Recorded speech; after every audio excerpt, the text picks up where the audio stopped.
competition timing. When I got the bike, the nuts underneath the securing plate for the Magneto, they were all loose and it was wobbling around, and so I'm going to check the timing and set the timing if needed. First of all, just going to take this outer cover off and see what the pinions look like underneath. And again, they're all pretty loose. I know that you don't need to have these too tight, but we'll see what it looks like inside.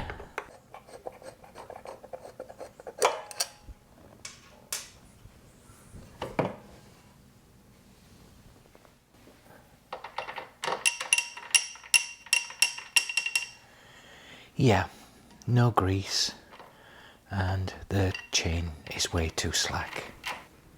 Moving on to the primary side, I'm just going to disconnect this wader cap and then the cap itself, which will expose the points underneath that I can then check to see if the timing is correct.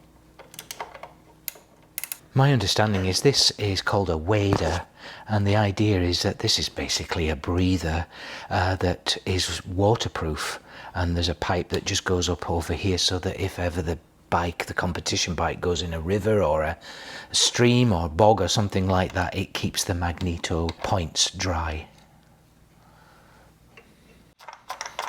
Before I go any further, I'd like to thank Ride Nut up at Vashon Island very much for his videos, in particular on how to set the timing on this particular Magneto, and also for the advice he's given in the video, and I'll leave a link in my description below. But first of all, what I'm seeing is this is loose, so I'm just going to start all over from scratch and take this whole assembly apart and start over.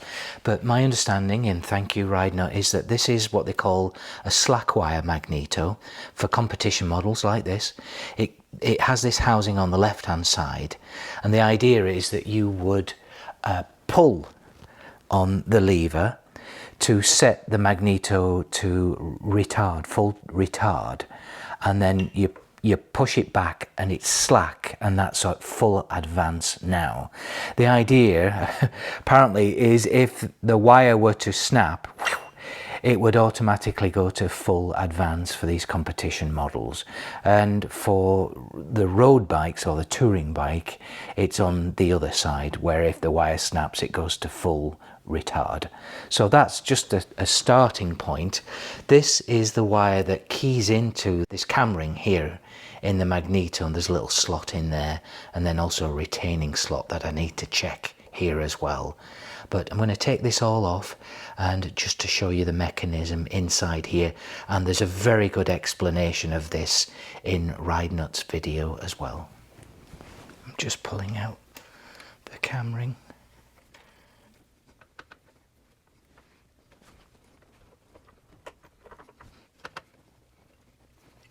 Feels like that should pull out a bit easier. Here we are.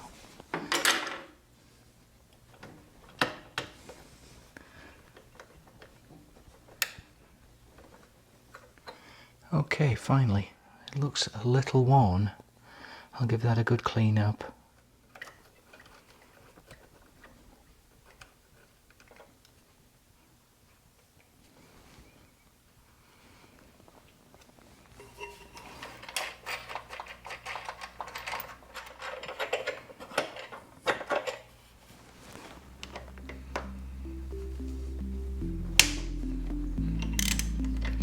A little looser than I expected.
These bolts are also all loose, so it looks like the Magneto was just loosely assembled on the bike when we got it.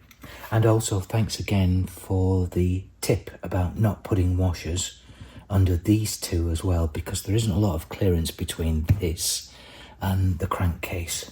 I did check actually as I was taking off, and there's just a very small clearance, but I'll use Loctite instead to put them back on. I'm taking every opportunity I can to clean this as I go.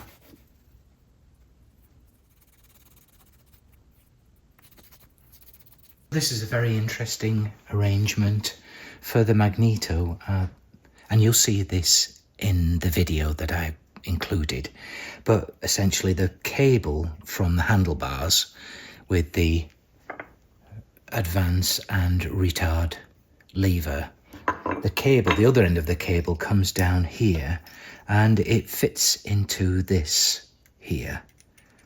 And it's like a plunger basically, but the end of this here, this nipple or mushroom, that goes in there and it keys onto, I'll take that wash off, this, one of the slots in the cam ring. So it's basically like that. And then when you pull and push the lever, it's actually turning this in here. So the other thing here, this slot here is a locating slot for the stop of the cam ring inside the housing here. This is the cable inserted with that abutment at the end with the nipple or the mushroom. And so if I pull on this now, as you remember it was spring loaded, you can see that moving up and down in that slot. And so that keys into here, that slot there. That's the cam ring back in again. It's a lot smoother. It was pretty corroded actually. It was quite tight pulling out, but I've cleaned it up with some very fine glass paper and that 4-0 wire wool. It's a lot nicer now. The action's a lot smoother. The spring action is also quite tight, but it's working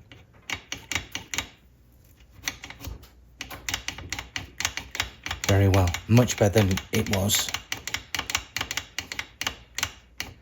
So now it's time to put the Magneto back on the bike, check the alignment with the other pinion on the camshaft, and then check the timing. I know for a fact that the points are opening way too wide, so just a need to set the timing and set the gap of the points. And this is just temporary until I have made sure that both those pinions are lined up.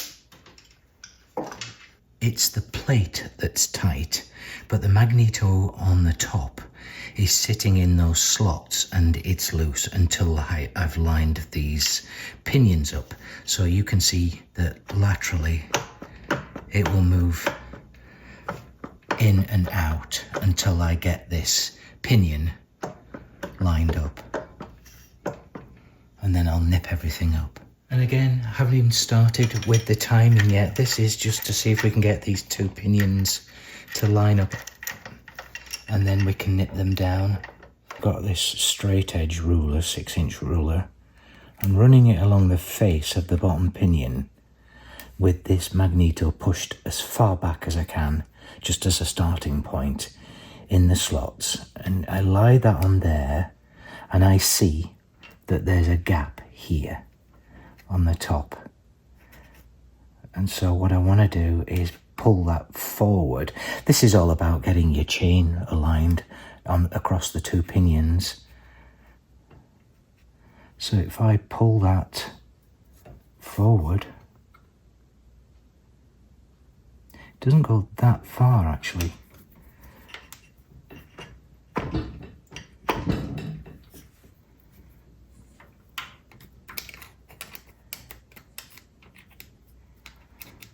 That's as far as it will go. It just bottoms out, or it just hits the hard stop in the slot where the gap is 0.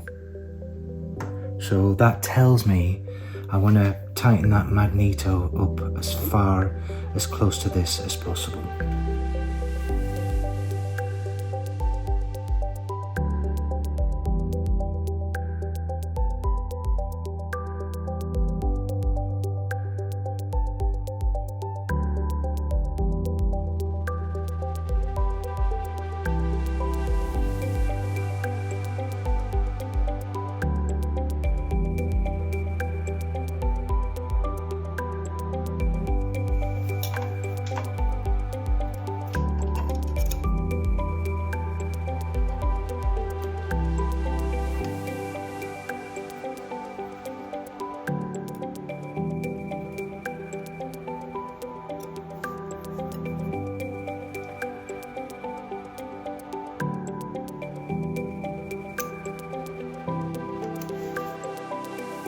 Okay, my new tool has just arrived. Here it is, and that slots in, just screws into the spark plug hole like a spark plug, and then you've got this gauge that goes up through the center.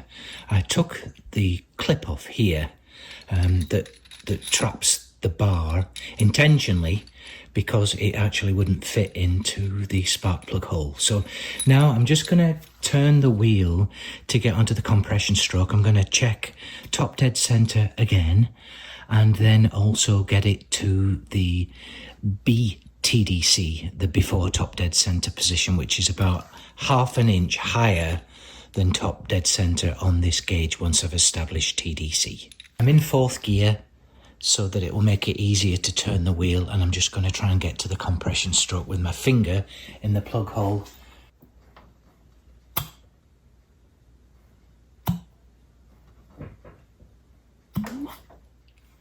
Okay, and I felt that lander on the top of the piston.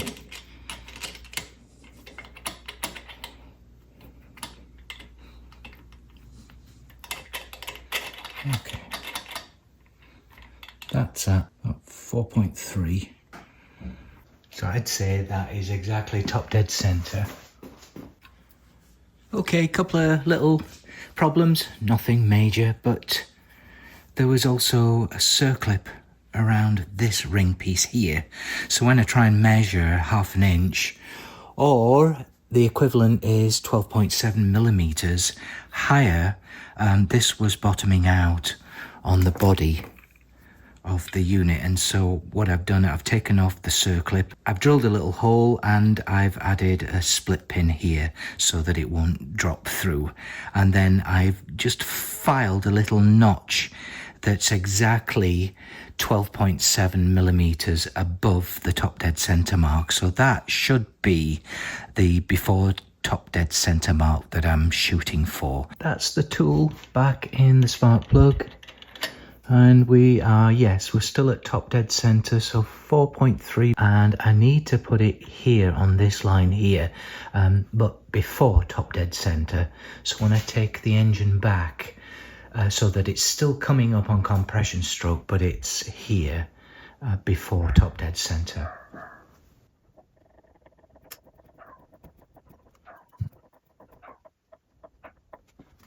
So I would say that's it.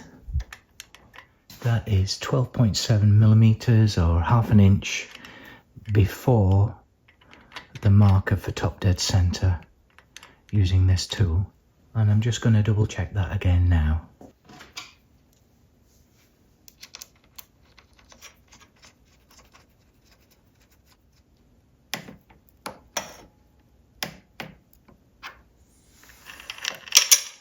Here I'm just adjusting the plate that the magneto sits on to get the correct tension on this chain, and then I'll tighten up the nuts that hold the plate to the mounting points on the frame.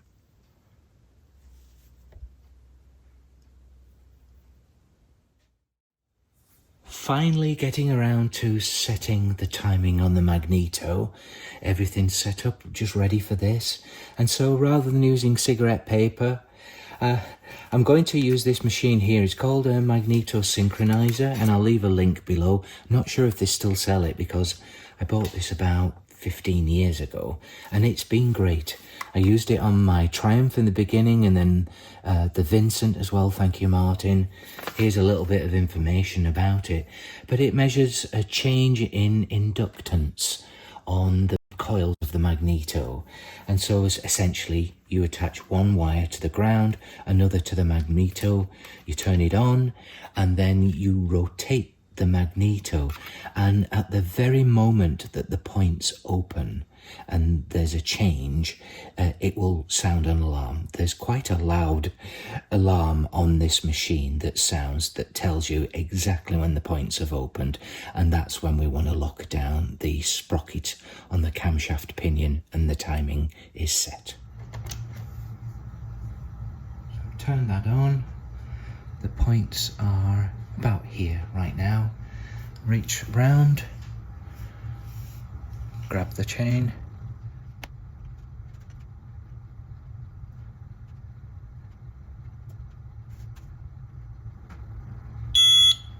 there we go, and that was the moment that the points opened. So I've backed it off a little bit.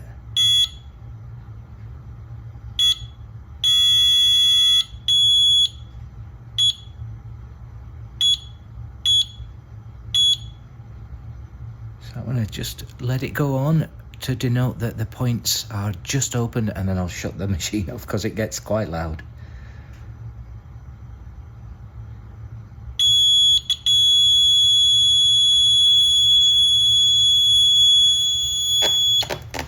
That's it, they are set. The next step is to give this sprocket a sharp tap to lock it onto the spline. This one's already done and it's got Loctite on it as well.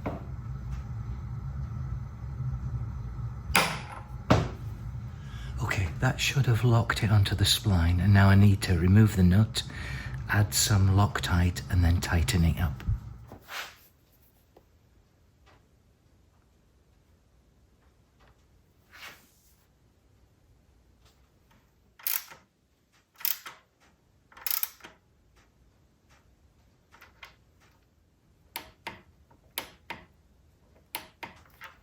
Okay, I'm just going to double check my work now. I've reattached the Magneto Synchronizer. I'll turn it on. The sprocket now on the camshaft is tightened down, so I obviously can't turn the chain. So I will turn the wheel to turn the motor, and then we'll see when this lights up and beeps, and then measure it here, just to make sure that we're at the correct before top dead center mark here. We're at full advance on the Magneto and the points are just opening. It's turning slowly.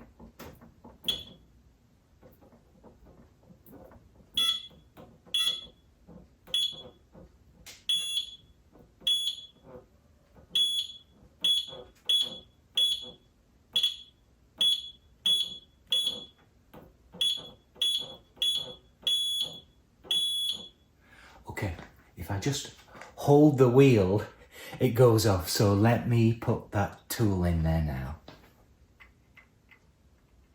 No, it's too low.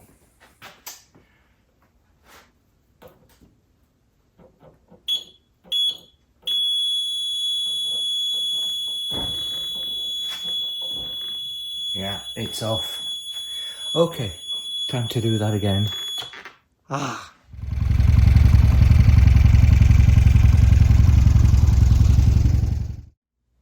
Okay, I know what I did. Simple fix. I think what happened was when I was tightening that sprocket onto the spline, the chain tightened up and it altered the settings. So I've just loosened off this adjustable side just to double check, and yeah, that's exactly what's happening. So it's gone a little over now and it's actually still a little too slack. So I'm just going to tighten it up and then that should be it. That was a quick job, just adjusted the Magneto plate. And so we're going to try and turn the wheel again now with the chain a little looser than it was in the beginning.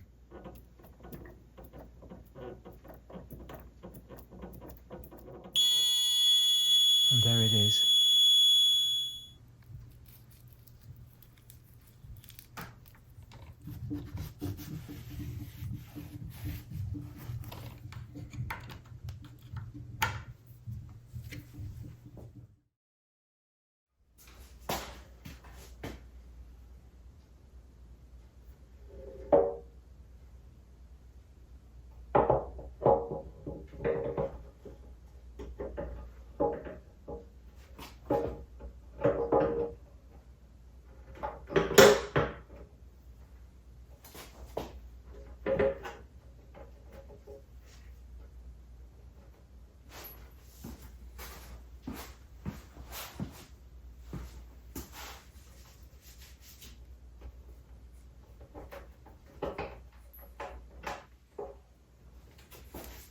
I've made up these clear fuel lines and they're a lot simpler. I've just replaced that junction that was here with a double banjo at the bottom of the concentric. Got a better washer there underneath. The pipes, of course, are brand new, not like the ones that had perished. And then I've cleaned all the petcocks, and I've also added Stato Seal washers underneath, so that gives us a good chance of having fewer drips when we try and start this bike, as is always seems to be the case. And then here on the other side I put this little red clip as well to denote reserve.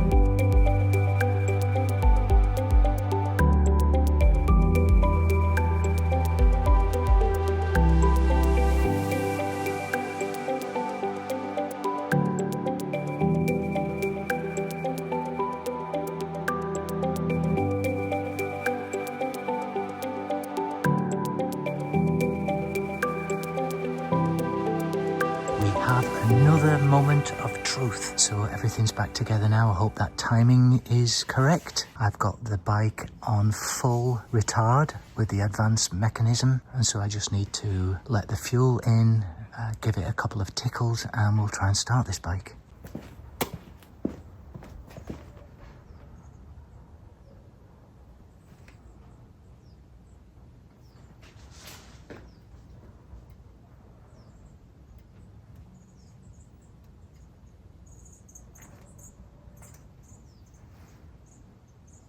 Okay. How many?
That'll do.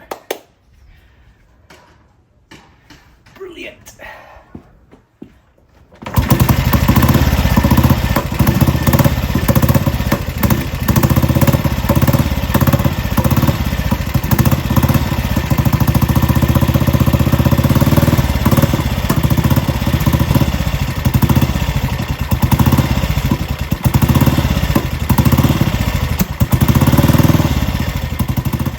Is absolutely fantastic. I'm so pleased with that. You could see that it was smoking quite a bit. It's just the oil that came off the gearbox, and I'll clean that all up afterwards. It's got a couple of little leaks, oil leaks. I think the primary side needs sealing as well, so that will be one of the next jobs. But for now, just to dial in that idle, and I'm so happy with that. It sounds cool, doesn't it? I really like it. Then, oh, I've got to take it for a ride sometime as well.